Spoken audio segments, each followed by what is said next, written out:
১৯ বছর আগের এক বিতর্কিত অধ্যায় 1/11। সেই সময়ের এক অন্যতম আলোচিত সেনা কর্মকর্তা মাসুদ উদ্দিন চৌধুরী হঠাৎই তার গ্রেফতার। এটা কি শুধু আইনি প্রক্রিয়া, নাকি এর পেছনে আছে পুরনো রাজনৈতিক হিসেব? বাংলাদেশের রাজনীতিতে নতুন করে আলোচনায় উঠে এসেছে 1/11। অবসরপ্রাপ্ত লেফটেন্যান্ট জেনারেল মাসুদ উদ্দিন চৌধুরীকে রাজধানীর বারিধারা থেকে আটক করে মানব পাচার মামলায় গ্রেফতার দেখিয়েছে পুলিশ। আদালত তার 5 দিনের রিমান্ড মঞ্জুর করেছে। আইনশৃঙ্খলা বাহিনীর তথ্য অনুযায়ী তার বিরুদ্ধে ফেনী ও ঢাকায় একাধিক মামলা রয়েছে। এর মধ্যে কয়েকটি বিচারাধীন এবং কিছু মামলায় তিনি পলাতক ছিলেন বলে দাবি করা হয়েছে, ফলে গ্রেফতারি পরোয়ানাও জারি ছিল।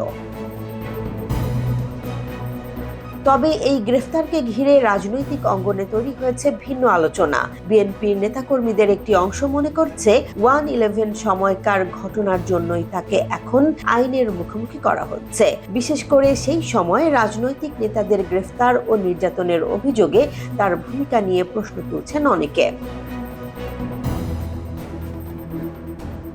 বিশ্লেষকরা বলছেন 2007 সালের 11 জানুয়ারির সেই সেনা সমর্থিত তত্ত্বাবধায়ক সরকারের সময় মাসুদ উদ্দিন চৌধুরী ছিলেন অন্যতম প্রভাবশালী ব্যক্তি।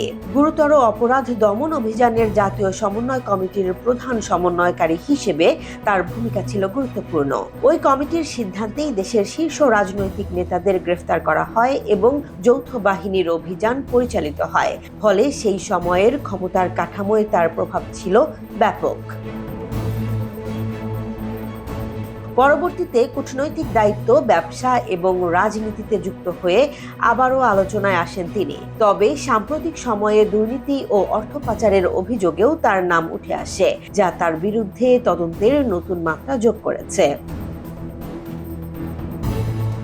এখন বড় প্রশ্ন, এই গ্রেফতার কি শুধুই আইনি প্রক্রিয়ার অংশ, নাকি অতীতের রাজনৈতিক ঘটনার প্রতিফলন?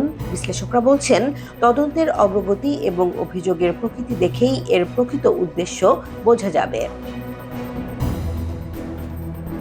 সব মিলিয়ে মাসুদ উদ্দিন চৌধুরীর গ্রেফতার শুধু একটি ব্যক্তির আইনি প্রক্রিয়া নয়, এটি বাংলাদেশের রাজনৈতিক ইতিহাসের এক সংবেদনশীল অধ্যায়কে আবার সামনে নিয়ে এসেছে। এর মাধ্যমে 1/11 নিয়ে নতুন করে অনুসন্ধান ও বিতর্ক শুরু হওয়ার সম্ভাবনাও উড়িয়ে দেওয়া যাচ্ছে না।